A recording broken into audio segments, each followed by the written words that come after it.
Isn't this great? Excellent. So we are recording today's webinar. We've got lots of people joining us live, so I'm going to give them another minute to go ahead and do that. Welcome, everybody.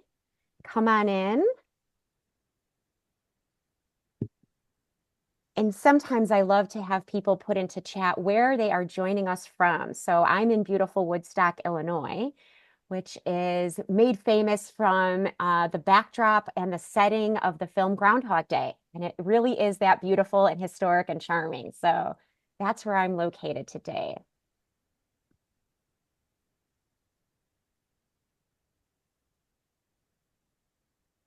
Let us know. Yes, LA, I love it. We have people joining us from Los Angeles, which is great. Let us know from where you're joining. North Carolina, that's correct. Excellent. Very good. All right. Well, welcome everyone to today's webinar hosted by Caring.com. We are so excited to share this informative presentation on how to keep your residents engaged. As we begin, I'd like to cover a few housekeeping items for today's webinar. This is a one-way webcast, meaning only my co-hosts and myself will have video and audio throughout today's presentation. However, we would still love to hear from you. At any point throughout the webinar, please submit your questions using the Q&A section or the chat within the Zoom. We will be answering those questions following the presentation. One of the most common questions that we always receive is, will this webinar be recorded? And the answer is yes. We are recording today's presentation, and we plan to distribute both the recording as well as the slides over the next couple of days. This free webinar is brought to you by Caring.com. Now, for those joining who may not be as familiar, Caring is a leading online resource for senior living and senior care. Our organization was founded by caregivers for caregivers. Our flagship website, Caring.com, was created and launched in 2007 to equip family caregivers to make better decisions, save time, and save money, and to feel less alone and less stressed in providing senior care to their loved ones. Today, we have a portfolio of websites and referral services that millions of people use to research senior living and senior care. And thousands of senior living communities and home care agencies partner with Caring to reach their target audience who are actively looking online for care solutions. One of the many reasons care seekers turn to Caring is for our high integrity reviews program, where we have over 375,000 consumer reviews. Caring is also really excited to share that we are now a participant in the Age Tech Collaborative from AARP. So first, let's kick it off with some introductions. My name is Natalie Ziemba. I am the Senior Partnerships Manager here at Caring, and I will be serving as the moderator for today's presentation. And I'm so excited to have Anthony Cirillo and Angela Gu with me today.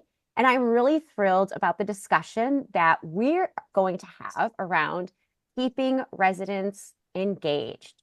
So without further ado, I am going to go ahead and share the controls over to our first presenter, who is Angela. And I will go ahead and let Angela introduce herself. Welcome, Angela. Thanks so much, Natalie. Let me just make sure that the remote is working. Yes, go ahead. It looks good from my side. Yes, there you go. Hi, everyone. My name is Angela Gu, CEO and co-founder of Hively. Really excited to be joining all of you and to share some insights around how to enrich the lives of your residents. Now, I won't go into great detail about Hively, but just as helpful context for everyone on why I'm here. Hively's mission is to empower the 12,000 Americans every day who are retiring to confidently navigate their next chapter.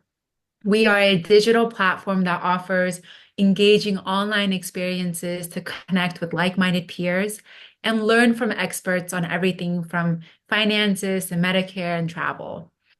And as you can imagine, through building Hively and spending hours and hours with our retired members, we've learned an incredible amount about the needs of those retirees.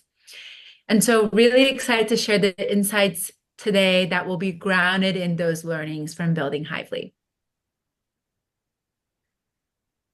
Now, to get into the psyche of retirees, I want to introduce you all to Dawn and see if my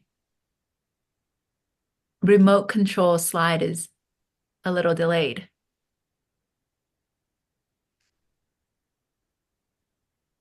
And I There we see go. Dawn, just so you know, I can see Dawn. Perfect. So Dawn, she is a 67-year-old retired physician, and for the last 30 years, her calendar has looked something like this. And at last, she retires, the freedom to finally prioritize herself. But suddenly, she looks at something more like this. A little bit of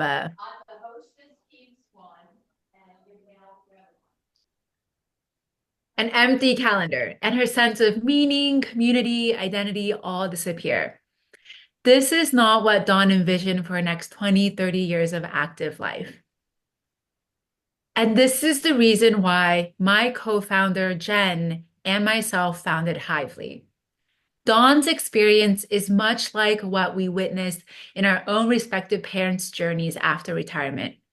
So, combining our backgrounds in technology and startups, we set out to build what we wish our parents had.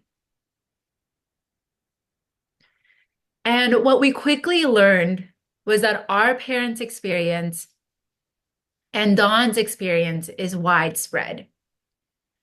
72% of older adults feel unprepared for the non-financial aspects of retirement. And when we think about retirement, we focus so much on financial readiness, but there's so many other aspects to consider. Now, what we've narrowed in on is there are three key challenges that retirees face. The first is difficulty in discovering meaningful ways to fill your time, going back to that empty calendar. The second is a sudden decline in social connection. I'm sure we all know some of the revealing statistics around this, such as the fact that 1 in 3 older adults struggle with lack of social connection and loneliness. Are you guys seeing the slides move? I think, oh, there we go. And the third is you're feeling overwhelmed by the number of new needs to navigate, everything from financial to health, legal. And to better understand these challenges, at Hively, we've developed different retiree personas. These are personas that we reference internally all the time to inspire new ways to engage our community. So hopefully you see some of your residents reflected in some of the personas that I will introduce you to next. Now, the first is Workaholic Dawn. We'll go to the next slide. Now, Dawn really struggles with her empty calendar and wants ideas on how to fill her time, learn ways to continue to leverage her experience as a physician, and connect with like-minded peers.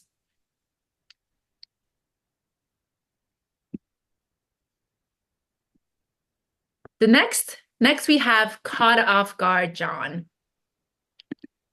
Yeah. He was a former executive who retired earlier than expected. He's feeling overwhelmed and unprepared for the number of decisions he has to make. And in terms of interests, he's a lifelong learner.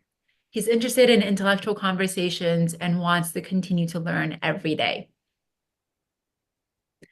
And the third is Kelly. She has so many ideas for what she might want to do, but she doesn't know where to start and how to get started. She's also looking for new friends to pursue these various interests with.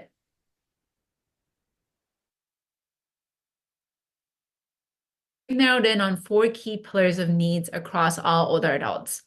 And those are emotional health, financial health, physical health, and enrichment. And at Hively, we've implemented activities around each of these pillars, which can hopefully serve as inspirations for ways to engage your residents as well. Now, first, under emotional health, we found that older adults are craving connection and that facilitating peer-to-peer interaction is critical. Our members often find as much value in discussing these topics with each other as they do in listening to experts. And so a lot of these activities anchor on peer group discussions. And we found this to work really well on topics under emotional health, such as how are you redefining purpose and meaning in retirement? Or how are you creating routine and structure? And what are ways that you're managing existing relationships with your family or cultivating new social relationships? The key here is to really create a space for meaningful connection and interaction and facilitate discussion. Now, for financial health, we found that these topics are most effective when they combine expert knowledge with peer experiences. They're not just looking for a simple webinar, they want to engage with the speakers and other participants actively. And some of the example topics here include budgeting on a fixed income or decumulation strategies, estate planning, and members love talking about how have you thought about who your power of attorney should be. Other topics include Social Security optimization, navigating Medicare, especially with all the upcoming changes here in 2025, and a really popular one around fraud prevention. While bringing in experts to talk about these topics here is critical, our members have really valued exchanging real life experiences with each other and asking each other questions as well. Now, under physical health, some of our popular topics have been around strength training, meditation, and brain health.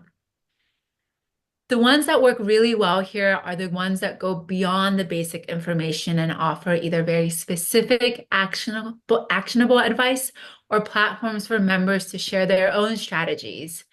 We've had ones that work really well where members bring in nutritious, healthy recipes that they like to use and share them amongst each other.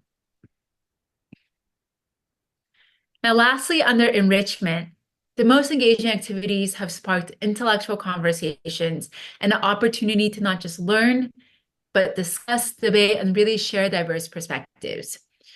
Some topics here that have worked well include art history appreciation or discussing really thought-provoking films. An example here is The Secrets of Blue Zones that came out on Netflix. That was an absolute hit with our members on we had like a film club where we watched one episode a week and came together to discuss, and that resonated really well.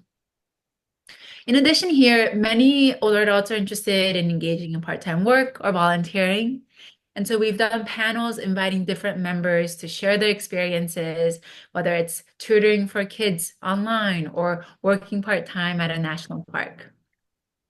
Now, I'll conclude here by sharing that by focusing on these 4 pillars of emotional, physical, financial health, and enrichment, while prioritizing interactive, intellectually stimulating experiences, we've been able to really create environments that truly enrich and engage the lives of our older adults. So thank you for your time. I'll now pass it off to Anthony as he has an exciting content focused under this 4th pillar of enrichment. Thank you, Angela. Let me make sure. Well, click to start. Let's see. All right. Come on, slides. Here we are. All right. Well, nothing can enrich one's life probably more than music. This is going to be a very narrow casted discussion, what I'm going to be presenting. So this is a smaller version of a presentation I do called Your Brain on Music. But I want to tell you a little bit about how I personally got to this point in my life. So I am a lifelong healthcare professional since the 80s. I worked in hospital healthcare, in marketing and public relations, and all kinds of things like that. But even younger, going back to the 70s, really dating myself here. I have been a musician, a guitar player, keyboards, vocalist, and I've had a full career there as well. Never left Philadelphia, my hometown, to go to LA to try to be a star, but nonetheless, have always been gigging, always involved in music. And I was playing in nightclubs while I was working a full-time gig, at night, or during the day, I should say, at a hospital, right? And I was getting burned out. And so I said, God gave me this talent. What am I going to do with it? And there's the picture on the right. I went and started singing for seniors in continuing care retirement communities to start, and got a lot of my dementia training on the ground over some 3,000 performances. So I'm going to talk about music specifically. And I'm also on the board of the Institute for Music and Neurologic Function, and I will draw upon some of that and some of their findings. And it was founded by Oliver Sacks, who many of you know of. If you watch Peacock right now, you probably see the show Brilliant Minds. Well, it's based on his work. The other co-founder of the Institute was Connie Tomaino, good friend of mine. Connie, when Oliver was studying the brain, he was not necessarily looking at music in the brain until Connie came along. And so while some of you may already be familiar with this next video, it's always worth playing it again for context. Come on, let's go. I am clicking. Come on. Maybe I should go this way. We first see Henry there we go. Inert, maybe depressed, unresponsive, and almost unalive. Henry. Yeah? Henry. Yes, sir. I found your music. Then he is given an iPod containing, we know, his favorite music.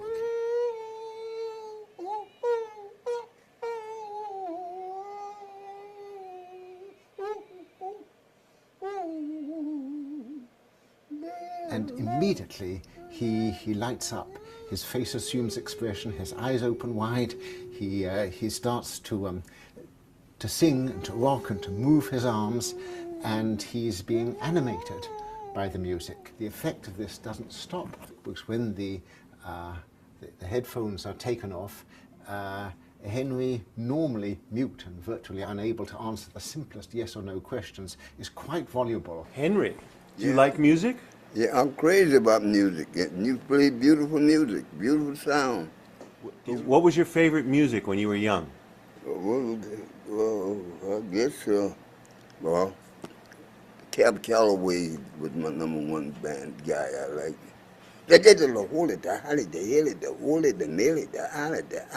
What was your favorite Cab Calloway song? Oh, I'll be home there for Christmas. Oh, you can count and plan on me. I've seen that video hundreds of times, but when I revisited and started watching it a lot more in these presentations, what I remember from the first time around was the music part, but I did not remember how lucid Henry stayed afterwards, which I think is kind of just amazing. So, I didn't give the right intro here. Hold on. Come on, go back. I'm going back. I am cheating here. And here's why. So you don't have to have dementia or cognitive impairment to understand that this works, that it music impacts your brain in a certain way. So what's going to come up in a second are like 18 songs or so. But they're not going to be 3-minute songs or we'd be here all afternoon. They're going to be like 5 seconds of a song. But test yourself. No quiz, no scoring at the end, but test yourself to see if you know which songs are coming up.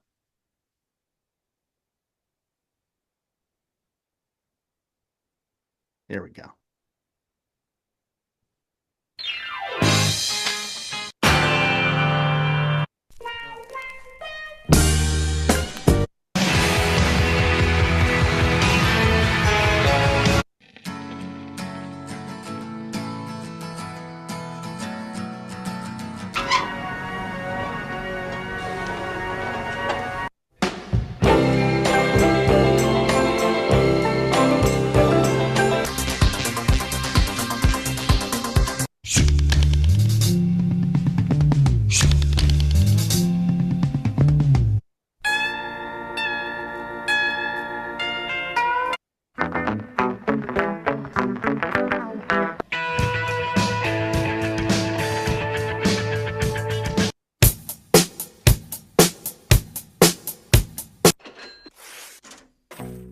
Everybody knows that beat.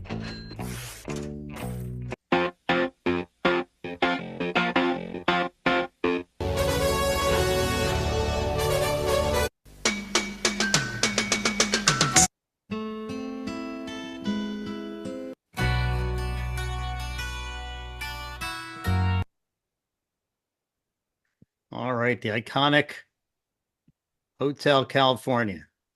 All right, just saw the Eagles at the Sphere in Las Vegas. Amazing. Highly recommended. So, as you can see, by just having a few bars of the music, something in our brain works. So we know this stuff happens even without scientific studies. But I'm going to refer to Connie Tomato's book, Music Has Power. Highly recommended because essentially what this is a music therapist for the layperson book. Essentially, anybody could open this up, even if you're a family caregiver, and find activities around music to engage your loved one, engage your residents. And the crux of music and a lot of the solutions out there, of which I will go through a bunch, but you'll get the slides and the recording so you don't feel you have to memorize all of these as they come along. But the key is having the right music, music that holds significance and has meaning for the individual delivered at the right time. And I could tell you, and I'm dating myself again, but if I ever hear Steely Dan's Ricky, Don't Lose That Number, some of you were saying, who the heck is Steely Dan? I can tell you I was on the boardwalk in Wildwood, New Jersey in 1972 outside an arcade. That's the memory I have. Memories are tied to music. All right. So we do a program. I actually do a live program, one of my keynotes when I'm doing Your Brain on Music, where we go out to independent communities and such, and they hold sales events, and we bring people in and we take them through an exercise to help them determine the soundtrack of their lives. And I draw a lot on what Connie has in her book, but this is one amazing exercise that you can do with all of your residents, or as you know, as a group in your community. Define what is the soundtrack of the people who live here. What is the soundtrack of the person that I'm working with right now? Obviously, Henry had a certain soundtrack. They already knew going in, putting those songs on that iPod, what he was going to relate to, right? So these are some, again, I don't have to read all of them line by line, but you get the idea. As you hone in on the music of your life, these are some of the questions that you might want to ask people. What did you listen to when you were young? What was your first concert? Does your religious background have anything to do with your musical inclinations, right? Did you sing in a choir, Broadway shows, even TV shows? We're coming up to Halloween season, so everybody knows da da da da, right? Everybody knows the Addams Family, so things can ignite in your brain, and all of these inform kind of what's the playlist of lives. Now, one of the things Connie says, and I can relate to this because my network, which I'll talk about, Sage Stream, is a live stream interactive music network, and we take requests. And there was one adult day center, and you're thinking you're getting the normal requests from the Frank Sinatras to the Elvis kind of thing. And then somebody all of a sudden want Chris Stapleton, right? Tennessee whiskey. And so you could be surprised by the taste of the people who you are entertaining in this case. But those are some of the questions that you can obviously ask. And the book has a lot more. Let me see if my trusty clicker gets to the next page here. There we go. Oh, it's going backwards. Why did it do that?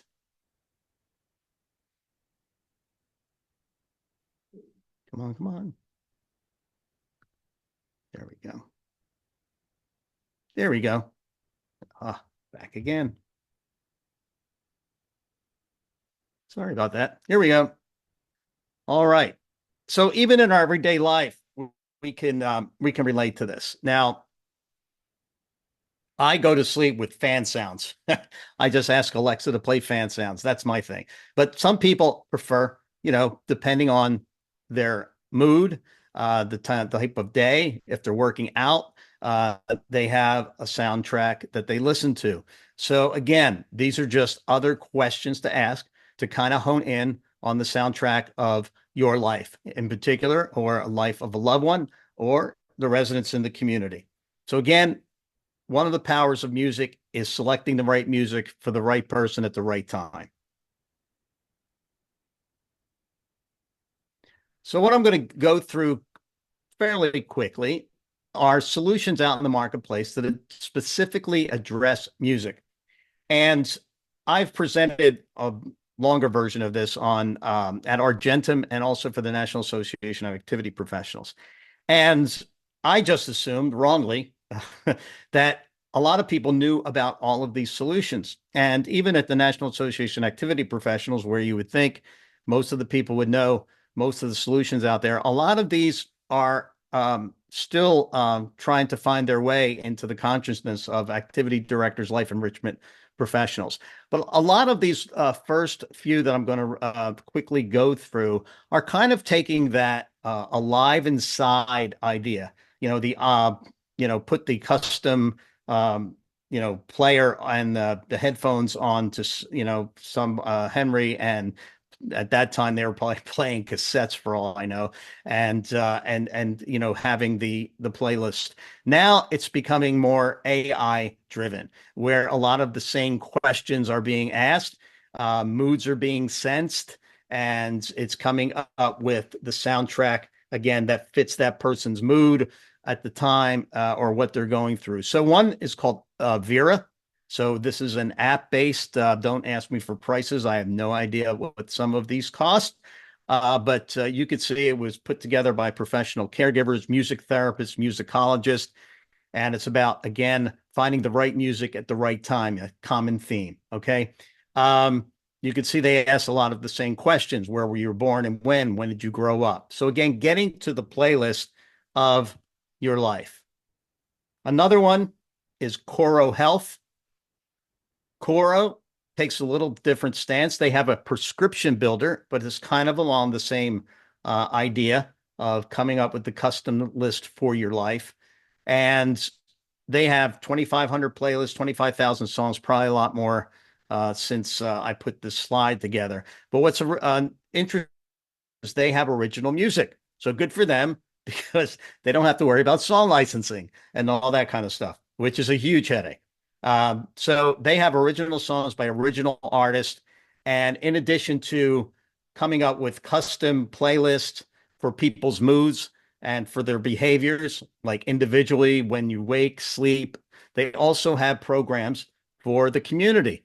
So it can curate the soundtrack of the community's life. And we do that somewhat in SageStream when we're working with different communities to, again, try to find out, you over time hear common themes and common requests from people to understand the types of music that resonate. But Coro gets into a group and also individual behavior.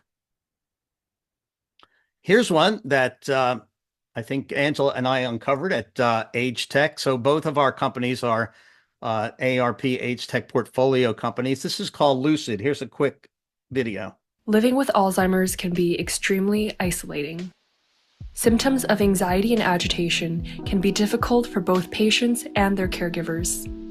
Fortunately, there's a form of connection that we can all access. Music can help people form connections with their loved ones, the world around them, and most importantly, with themselves. Lucid is developing LUC 101, a digital therapeutic to deliver personalized music for people living with Alzheimer's.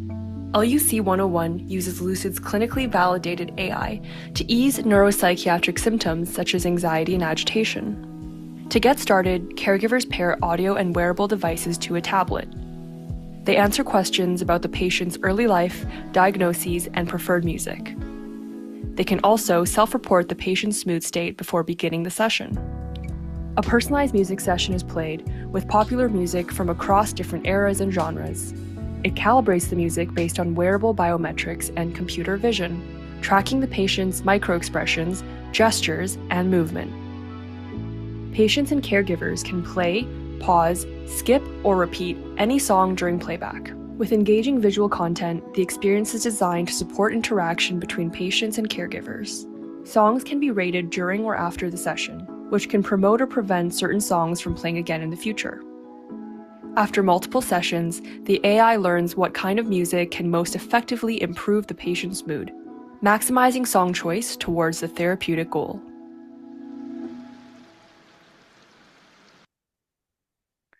So, quite frankly, you could see how sophisticated these tools are becoming, right? And so really being able to really pinpoint what's going to make a difference in people's lives. And that's what the Institute for Music and Neurologic Function studies, what Oliver Sacks was studying. Here's another one. And again, I found that at our DC Summit for Age Tech, another company called Rubato, if I'm saying that correctly. But again, same types of things, analyzing music for attributes, personalized AI system to reduce stress.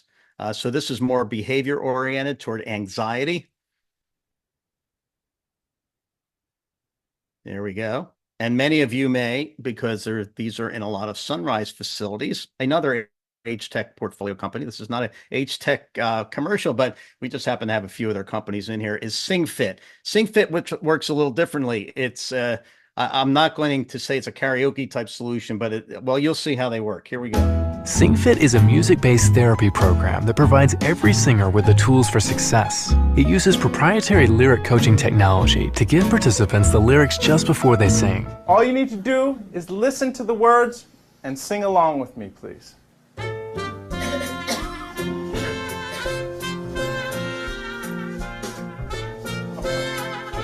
like it.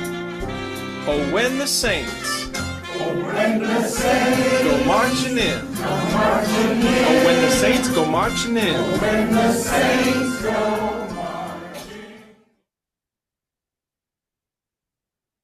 And there's a whole other group of scientific studies around group singing, choral singing, and gospels, singing in a group, a lot of therapeutic benefits there. On the board with me in the Institute for Music and Neurologic Function is Jamie Paps, and she has a solution called Spiritune. This is a little bit different in that it's not just for older adults or people with cognitive issues. It's really about anybody who wants to enhance their well-being through music. So essentially what this app does, it assesses your mood state and the mood state that you want to be in. So if I wake up grumpy some mornings, often, maybe I need some music that's going to be the right music to put me in a good frame of mind for the rest of the day. And that's kind of what Spiritune does. And again, they have original compositions that they've composed to meet all of these different mood states. So as you're seeing, there's a lot of interesting solutions out there that some of you never probably ever heard of. And then there's something I created. It's called Sage Stream. And I'll just give you a little quick introduction. Introducing Sage Stream, a dynamic platform offering live, interactive, real-time music video streaming tailored for older adults. Here's how we elevate the experience. Enjoy a rich variety of live performances, complemented by rebroadcasts and a comprehensive archive of past shows. Access over 100 top artists from around the world, including sought-after talents like Ben Morrow, guitarists for icons like Cher and Lionel Richie. Explore a wide range of musical genres such as jazz, rock, blues, classical, standards, opera, and beyond. Engage directly with artists through song requests and personalized acknowledgments, fostering connections through chat and text interaction. No hardware necessary. Simply sign in with a username and password from any device or smart TV, ensuring hassle-free accessibility. Keep your loved ones connected and engaged, combating isolation and fostering a sense of community. Elevate their quality of life with exciting and uplifting musical experiences that bring joy. Senior living providers offering Sage Stream provide many benefits.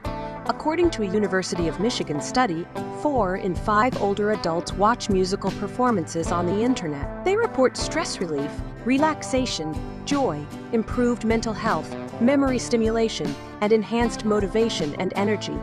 Sage Stream saves planning time, It is a powerful sales tool and boosts net promoter scores. Having Sage Stream readily available proves invaluable in various scenarios, such as when entertainers cancel, during health emergencies, and for filling challenging time slots.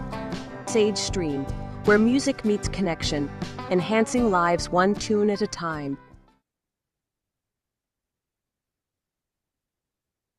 All righty. So we built Sage Stream. I'm sure a lot of the reasons Angela built her platform as well, to relieve social isolation, to give caregivers some respite, and obviously address a lot of the issues in senior living, including the fact that, according to the National Association of Activity Professionals, who endorses us, activity directors turn over every 6 to 24 months. So it makes consistency of experience something hard to find, right? We do have an international roster of artists in all genres, 40s to today. We do have Lionel Richie's guitar player. You might see the woman next to him. That's Deanna Cologne. She's the first Jardiance commercial that came out, with the larger-than-life woman and the costume changes and the singing. People love it or hate it. Well, she's a Berkeley College graduate and has been on The Voice and other shows and been on stage with Stevie Wonder. And we have all kind of artists supporting the music of the generation, not that the Great American Songbook, but also the music of the generation of the people who are aging into your communities. And the other difference is we're live, and this way we could take song requests and do shout outs to Mabel for her birthday, or tell the Adult Day Center, we heard you went to the farmer's market. These are all true things that happen. And it just gives a point of connection with people. And I think my last slide, there we go. I'm going to leave you with the broader context of everything that anybody's doing in the arts. So we have, in the states around healthcare, social determinants of health, which basically means if you don't have, adequate food or transportation or housing, it's going to impact your health. If you don't have transportation to get to a doctor, whatever it might be, they all impact your health. There's something even broader than that. Social prescribing. This is something that is actually paid for and recognized by the healthcare system in the UK.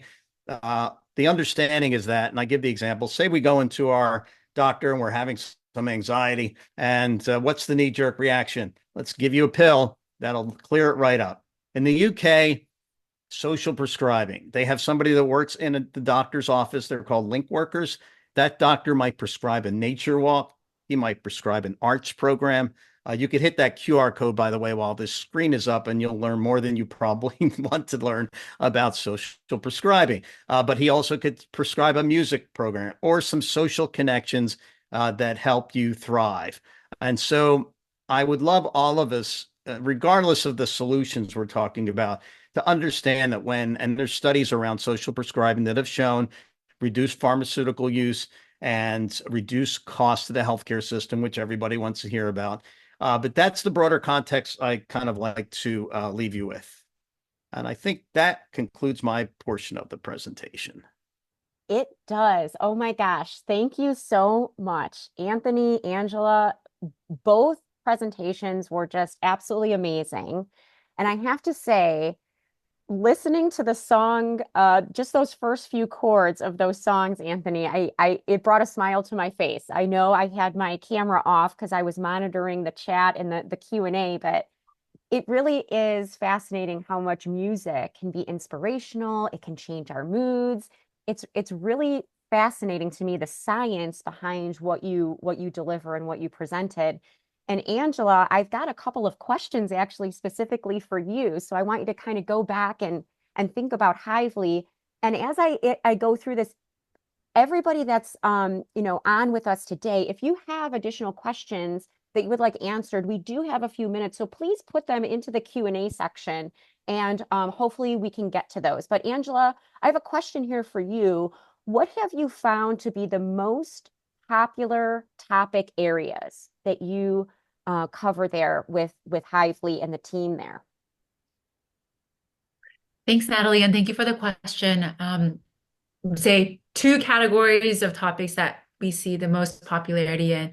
The first is around our members sharing experiences amongst each other. And so whether that is in the form of a panel or a peer group discussion, when members get together and they're getting the opportunity to share everything from how have you spent your time, what are new interests that you're discovering, how have you discovered those things, that's been the most meaningful. And so examples being, we had a session on book writing where we had members share her experience on writing a recipe book. Another member is sharing his experience on writing a memoir based on his political career, or others talking about their travel adventures and exchanging itineraries and destinations that they've gone on.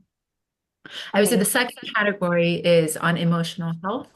And that's a space where a lot of older adults lack a place to really discuss more of these vulnerable topics. And so creating a safe environment where people can open up about challenges with loss or identity or meaning, those have gone over really well. Thank you so much. And I think one of the most powerful, at least it resonated very deeply with me, was the visual that you had up early on of the calendar, right? And it's like, imagine your day or your week. It looks like this, right? It's packed full of activities and your work life and all of your social activities. And then as you sort of transition into maybe retirement age, right?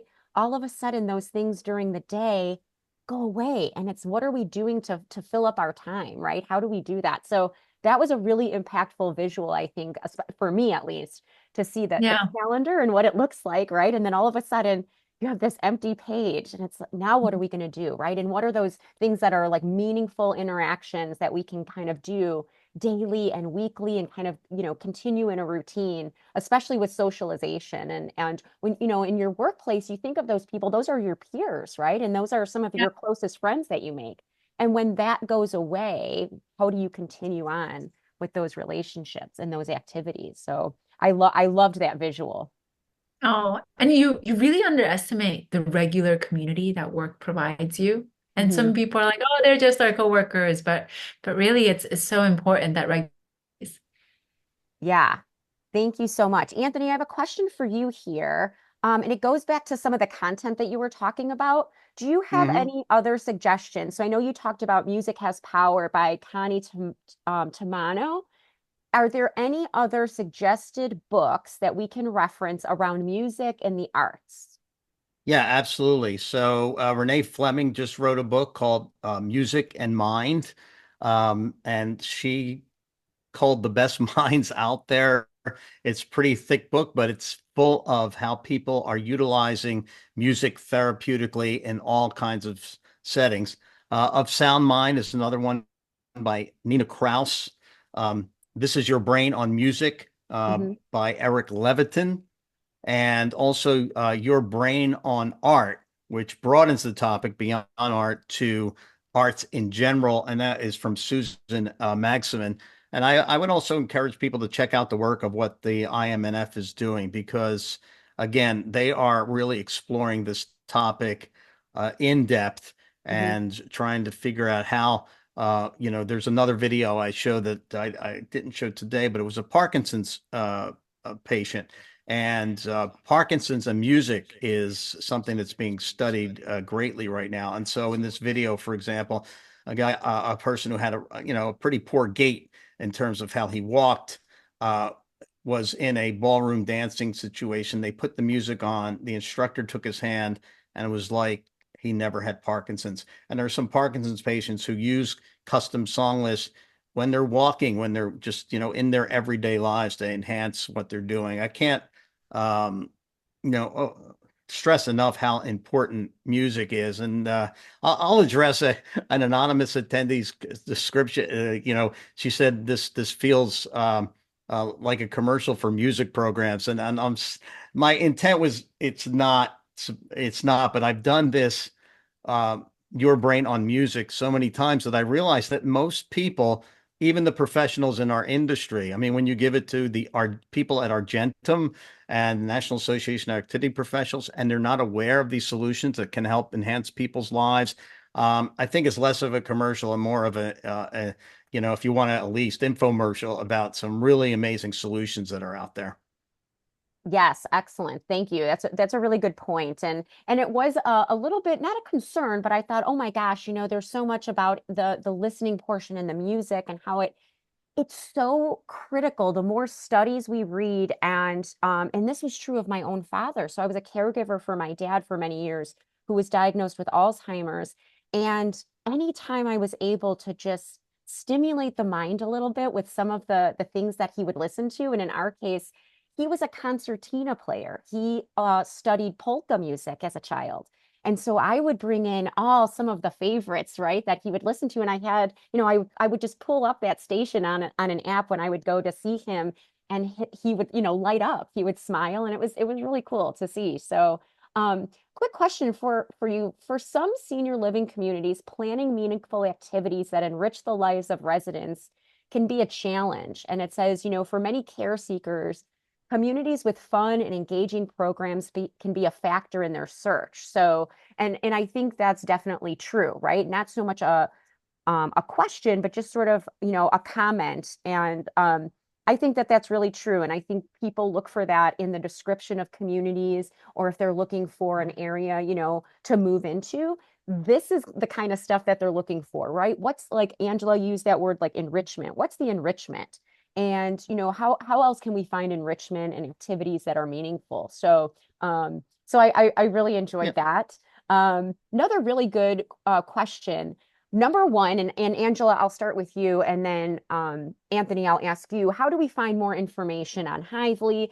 Angela, I'll let you answer that. And then, of course, Anthony, I'll have you follow up with, how do we find more information about SageStream?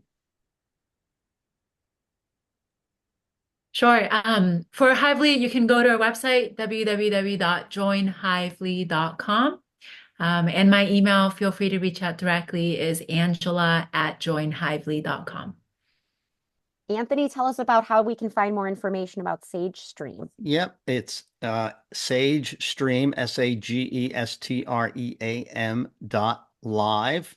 And I noticed in the question it says, are these accessed by computer or on a TV?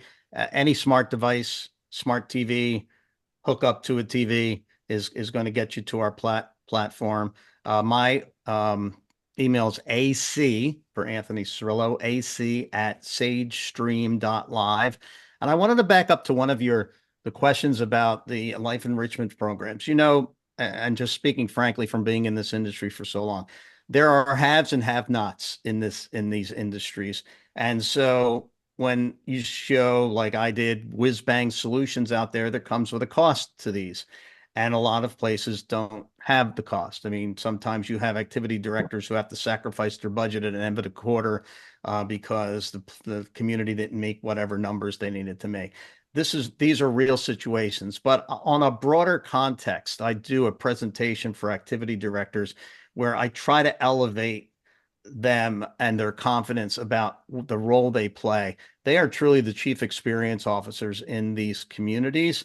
But they're not treated like a C-suite executive, right? These are the people who are defining the culture, who should have budgets. Again, this is a broader context issue, but I think in many ways, a lot of these things are flipped and need to be rectified, because the lifeblood of the communities are the activities and the engagement that these folks are fostering. And I just wanted to get on my soapbox for a second for that one. Got it. Yes. Thank you so much. Great point. And I'm going to go ahead and share my screen just really quickly here. And I want everybody to be able to see Angela's information up on the screen here. So there's the website and her email. No, I don't know if we can see the screen, or maybe Anthony and I just can't see it. Oh, there we go. There we go. And then Anthony, there's your information. Yep.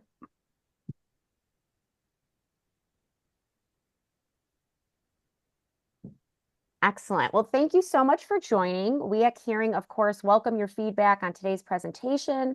And if there are other topics that you'd like us to dive into in the future, we'd love to hear them.